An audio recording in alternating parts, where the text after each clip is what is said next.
I am Rex Smith, and I graduated my BTech exams from KIT University in Mechanical Engineering, and I qualified for TATA Power in 2015 January, and I'm working as a GT in it right now. That's a lead engineer trainee for you. That will be the profile offered for you guys also. So yeah, I'm here to share my experience with that.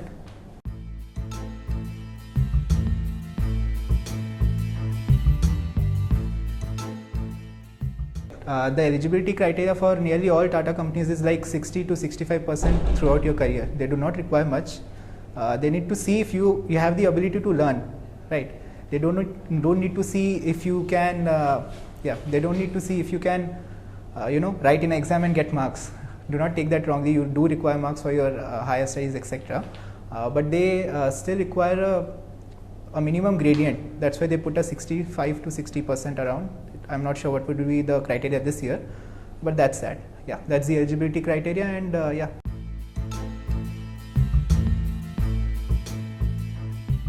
Yes, written exam. Yeah, written exam was separate for all. Okay, it was from aspiring minds, separate for all, as in different for different departments. Yeah, different for different departments, and for mechanical it was mostly from MQAR, IEM, and certainly small mom, tom, som, all that, the usual stuff. You don't need to be very strong, but your fundamentals should be strong. You do not need to be a high scorer in an exam, but your fundamentals should be really strong, because if somehow you get through the written exam, there is no way you can get past the technical interview, because all they do is they ask fundamentals. Even right now, even in the 4 months that we have been working, we have been using our fundamentals, not the core studies that we have done, right? So that was the written round. Then we had a GDPI round. That's actually a hybrid as in it's half case study, half GDPI.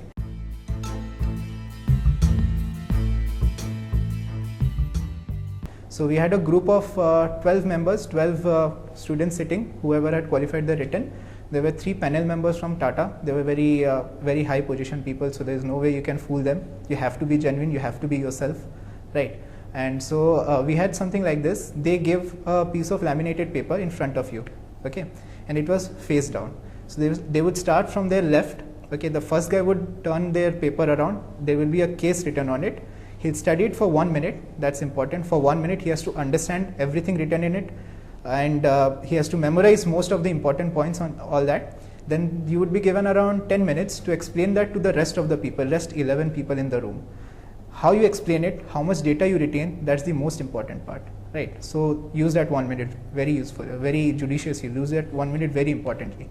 Yeah, after that 10 minutes, in that 10 minutes, you will discuss with all the group members ki kya hona chahiye. Why, like for example, my topic was something like a Chinese company, it has to decide between higher profits or worker satisfaction or worker comfort.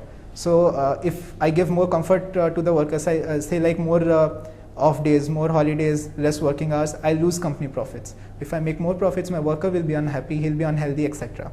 So we have to decide upon that. So I discussed this topic with my group, and we came upon the conclusion that there will be a leeway. Say there will be a midpoint where so and so amount of holidays are available, but they will be optional. If the worker can work, he works. If he can't, takes a holiday. He does not lose out on pay, he does not lose out on anything. Okay, but this conclusion has to be produced very nicely after that 10 minutes in another 2 minutes, right? So when you produce that conclusion, you have to be very precise about what you have discussed. You have to be very precise about what others have told you and what you think, and a consensus on the group is very important, right? So this GD is it's a very difficult process. There were many panels in which people who did not speak until the end were selected. People who spoke a lot, well, they were not selected. So that's that, and I was one of the lucky few to be selected. I was the only one from my panel to be selected.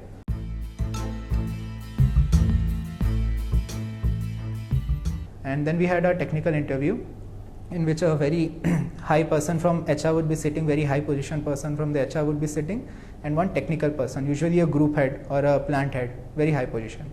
So they are very technically strong, very, very strong. So don't even try to fool around. Don't even beat around the bush. They will know instantly. Okay, and they'll be watching every tiny move you make, every small body language, every small personality trait that you will show.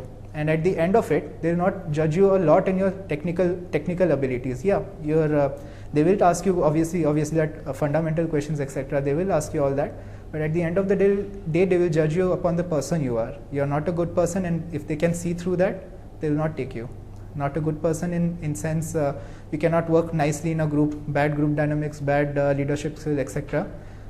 Try to work on that or improve upon that, and not show that in a technical interview.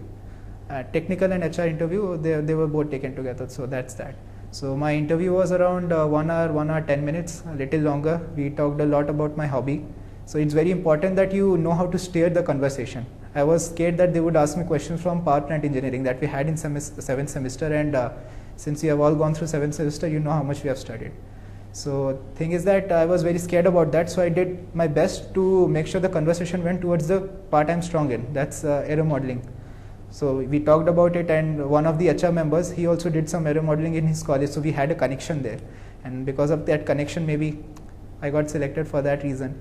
But you know what they said, I asked them, ki, sir, how was the interview experience for you?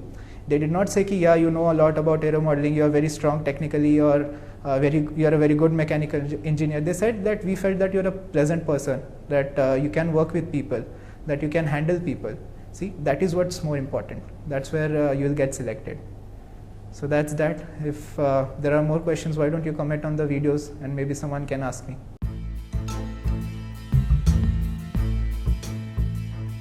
So as I said, we have been selected as GETs, which is the old term. Right now the correct term is lead engineer trainee. So what we are supposed to do after 1 year of training is that we'll handle contract workers or technicians, the diploma holders, etc. So you need excellent people handling skills, of course. People skills is very important. You also need to be able to learn very quickly.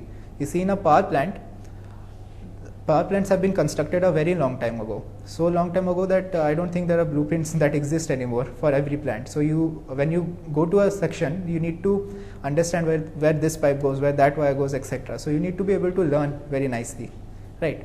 So that is one, and yeah, that life, I'll not lie to you, is kind of difficult, especially for guys who, most of us will get a shift job, as in we'll have 2 days morning shift, 2 days afternoon shift, 2 days evening shift. Evening, that's night shift, right?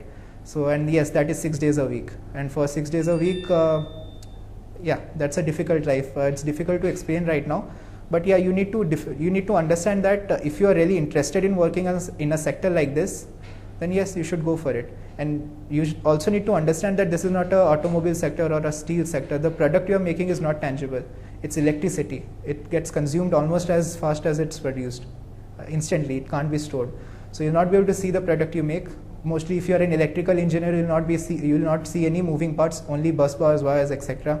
If you are a mechanical engineer, you will work in a very, very hot place, right? Boilers are very hot. So yeah, if that's a life you can work with, if that's the way you want, yes, this is the company for you, Tata, right? And you must have seen an interview from one of my batchmates from Tata Steel. I'm sure he has already said how awesome Tata is. Tata name, just the Tata tag is good enough. You see, people will not even ask you for your ID cards in airports. If they see you're wearing a Tata shirt or something, they'll not even ask you for your ID card. That much trust is there in Tatas, right? So that's about it.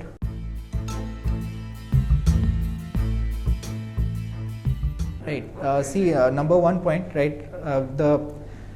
What juniors should do to excel in interviews is improve their communication skills, hands down. तुम कितना भी strong हो सकते हो technically, you can know every small detail available in your branch. Technically, you'll not get selected if you're not able to produce it. Even in life right now, we are seeing that people who are strong technically but can't produce it in front of other people, who can't communicate well, are held back. They don't progress beyond a point, and that's a very bad thing. So improve your communication skills, most important, then your personality, of course, but number one point is communication skills, right? Thank you.